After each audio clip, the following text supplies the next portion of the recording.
Welcome to the quick start tutorial to Sentatus, a highly interactive game of area control, influence, and corruption for 3 to 6 players ages 14 and up, and plays around 2 to 3 hours depending on short game or full games and number of players. Sentatus is designed by Jim Pinto and published by Grey Mass Games. Let's set up a game of Sentatus. First, place the board in the middle of your play area, and then the support tokens within reach of all players. Next, each player takes a set of influence cubes in one of the 6 colors. Now, shuffle each deck separately and place them on the corresponding spaces on the board. On the top of the board, draw 3 senator cards and place them on each of the senator card spaces. Then place a support token on each of the face-up senators. Next, flip the top card of each of the bill and rider decks so that the card is face up on each of their respective decks. Locate the automatic number of yes votes on the bill card and place the indicated number of white cubes on the yes vote pool on the board. On the faction track, place a white cube on the 5 space of each faction. While there are 6 factions, the Sentatus does not have a faction track. Each player will begin the game with 5 victory points by placing an influence cube on the 5 space of the victory track. 1 white cube is placed right below the round track found in the right side of the board. Now deal 3 hidden agenda cards to each player face down. All players will secretly select 1 hidden agenda card to keep. Each player then may keep 1 additional hidden agenda at the cost of 3 corruption, placing one of their cubes on the corruption track, the smaller track located on the top of the board. Discard unwanted cards from the game. Now let's determine the number of Senate seats used for the game. When playing a 3 or 4 player game, use the 20 blue background Senate seats. In a 5 or 6 player game, use both the blue and red Senate seats. Continuing on, randomly select a first player. From this player and the next players onwards in clockwise order, they place one of the influence cubes on either a faction, an empty Senate seat, or into the Emperor's favor box. Do this until every player has placed 5 of their influence cubes. This will be the only time that the players can freely place cubes on either the Senate seat or the Emperor's favor box without the use of a card. The player who has the most cubes in the Emperor's favor box becomes the orator. In the case of a tie, randomly choose one of them to be the orator. The orator immediately gains a support token and must adjust one faction track by +2 or -2. Then they read the bill and the rider cards for all the other players to hear. Lastly, the player draws cards from each faction equal to the corresponding amount of their cubes in those factions. The gameplay of Sentatus is divided into 3 sets of rounds, and followed by a recess round after each of those sets where main scoring takes place. In the beginning of each and every round, the player who is orator begins by moving the round marker up on the round track and taking their action. Each time a player completes their first action in a round, they may take 1 additional action by spending a support token. After taking 1 or 2 actions, the turn passes to the next player in clockwise order and taking their actions. Once all players have taken a turn, another round begins again with the orator moving the round marker up 1 space. When the orator moves the round marker onto a recess round, the steps of a recess round will follow. If this was the 3rd and final recess, the game ends and the player with the most victory points wins the game. Here's a quick overview of the board. 6 areas on the lower section of the board represents one of the 6 factions and where influence cubes are placed. They are Plebeians, Mercator, Artifacts, Scholars, Sceleratus, and Augurs. Note that each player has a limited supply of influence cubes. Each faction has their own deck, with each card having their faction symbol. One very important thing to note is that there is no hand limit for the faction cards. There are 5 tracks in the middle of the board, which corresponds to 5 of the 6 factions, not including the Sceleratus faction. The numbers of each track is used in scoring, and depending on where the white cube is on the track will determine how many points a particular faction is scored during the recess round. The cube of each track cannot go above or below what's printed on the board.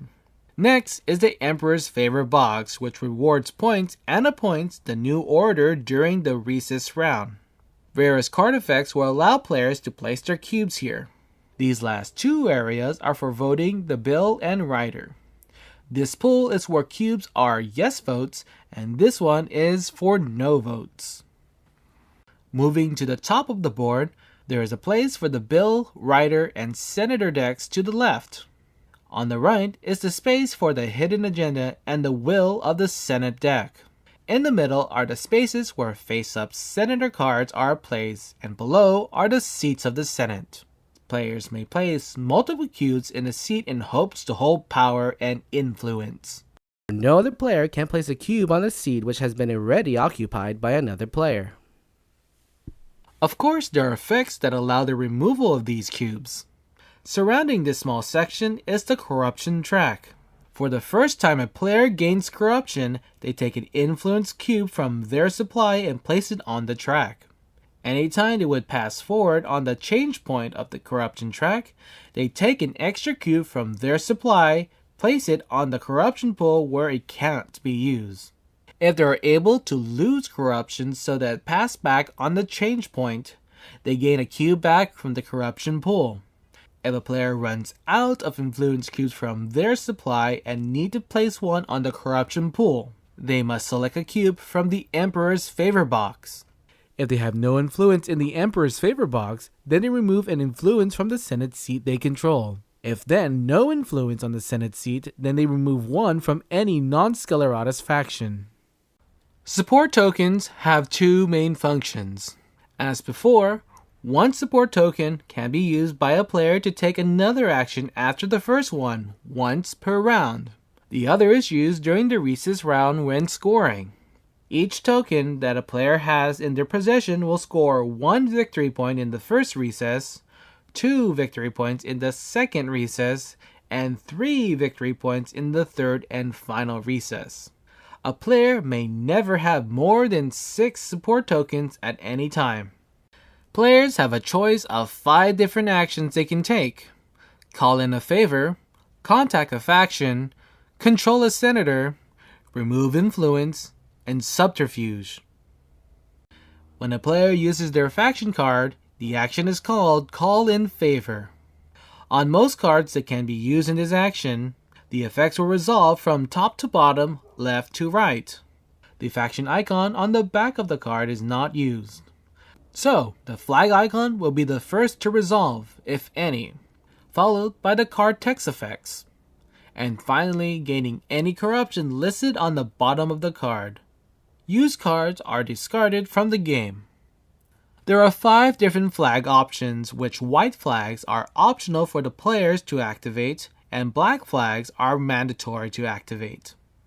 The Senate seat flag allows the player to place a number of cubes on an empty seat in the Senate, or if all the Senate seats are full, a player may choose one seat with an opponent's influence on it and remove cubes on a 1-per-1 basis. Example: if a seat has 2 influence cubes on it, then the player with the Senate seat flag displaying a 3 would remove both cubes and place only one of their cubes on the seat.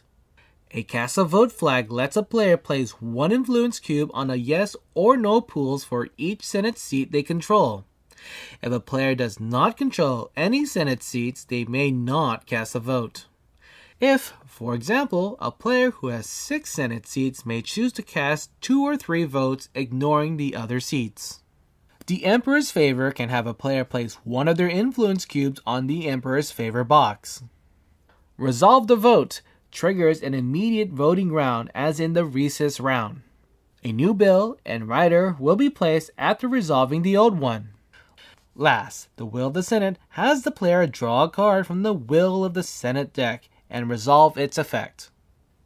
When taking the Contact a Faction action, A player places a total of 1 or 2 of their influence cubes on 1 or 2 different factions. For each of the cubes that are placed, the player draws a card from those factions. Please note that the player is only allowed to look at these new cards only after they have finished their turn completely and play has passed to the next player. When a faction's deck runs out of cards, do not form a new deck as there is simply no cards to draw. Control a Senator action has the player discard a number of faction cards that matches the number of faction icons on the 3 face-up Senator cards. The player may spend more faction cards than needed, but those icons are lost. The player then resolves the card text effect from top to bottom and then any flags from left to right. Finally, the player gains any corruption listed and a support token on it. After the Senator card has been resolved, it is discarded from the game. A new Senator card is drawn and a support token is added to it. A player can remove up to 2 of their influence cubes from their remove influence action. The player may wish to discard any number of faction cards to remove more of their cubes on a 1-for-1 basis. These cubes may be removed from anywhere on the board: factions, Senate seats, Emperor's favor box, yes or no votes, anywhere except the corruption pool or corruption track. The removed cubes are returned to the player's supply. The final action a player can take is Subterfuge. By discarding a pair of icons of faction cards, a player receives 1 of 5 effects. A pair of Phlebian icons will scapegoat 2 of your corruption points by reducing your corruption by 2 and having another chosen player increase their corruption by 2. Scolaris have the player gain 2 support tokens. A pair of artifacts can have a player adjust 1 faction track up or down by 2. A pair of Mercator reduces your corruption by 3. Augurs have the player put 2 influence cubes on 1 empty Senate seat. The player can discard 1 or 2 cards for this action, but may only perform 1 of these actions a turn. Extra icons are lost. It's a good thing to note about what icons can be found in each deck. About 50% of each faction deck will contain their respective icons, with the Sceleratus deck containing icons from all the factions. Note that the use of icons is in the front of the card. The back only tells which faction deck it came from. Looking at the cards, the player could turn in the Sceleratus card with the Scolaris and Augurs icons, and the Scolaris card to gain 2 support tokens with the Subterfuge action. When the round marker reaches a recess round, it's time to resolve a recess round in the following order. First, starting with the order and with each player next in order, they may take 1 action at the cost of 3 corruption. Support tokens cannot be used here. Afterwards, once the player returns to the orator may take 1 final action for 6 corruption. Next, each player, starting with the orator, removes an influence cube from a faction, but not from the Sceleratus. The players return their influence cubes to their supply. The order will now determine if a bill and rider pass. If there are more yes cubes than no cubes, it passes and the effects are resolved. If it's a tie, or there are more no cubes than yes cubes, then it did not pass. After resolving, the bill and rider are discarded and a new bill and rider are drawn and takes its place. Don't forget to place the starting yes votes indicated on the new bill. The influence cubes return to their owners. Now, each player counts up their influence in the Emperor's favor box. The player with the most becomes the new orator. If there's a tie, the new orator will be the player with the least amount of corruption among those tied. If there's a tie between corruption, then the player closer to the previous orator in clockwise turn order becomes the new orator. The orator gains a support token and must move 1 faction track up to or down to.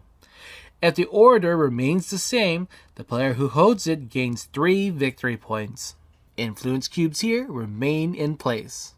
If this is the final recess, players in order, starting with the orator, reveals and resolve their hidden agenda cards in any order they wish. Next is scoring the board. First, The player with the most influence in the Emperor's favor gains 5 victory points, and 4 victory points are lost to the player with the least influence, including players with no influence in the Emperor's favor. If there is a tie for players in either most or least influence, points are neither gained nor lost among those players. Second, we check corruption. The player with the most corruption loses 5 victory points plus 4 victory points for each cube they have in the corruption pool. The player with the least corruption loses nothing. All other players lose 4 victory points for each cube they have in the corruption pool. If players are tied for the most or least corruption, then no players are considered to have the most or the least corruption and lose points accordingly. Third, the Senate seats are scored. The player who controls the most Senate seats gains 15 victory points, and all other players gain 6 victory points. If no one controls the most seats, then all players who control any seat gain 6 victory points. Then all players will score 1 point for each seat they control. Fourth, the player who controls the Sceleratus faction district gains 8 victory points. All other players with influence in the Sceleratus will lose 5 victory points.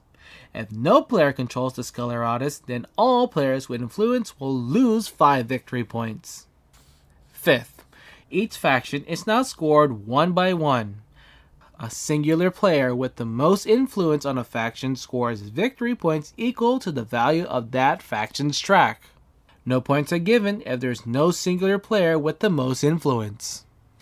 Finally, each token a player possesses is 1 victory point at the end of the first recess, 2 victory points at the end of the second recess, and 3 victory points at the end of the third recess. If this is not the final recess round, all players draw a hidden agenda card. They may keep it for 3 corruption or discard it. Next, each player, starting with the orator, draws 1 card from a faction they have at least 1 influence cube in. If a player does not have any cube on any faction, then they take 2 support tokens. Finally, remove all the face-up senator cards and replace with 3 new ones. A new round begins with the orator.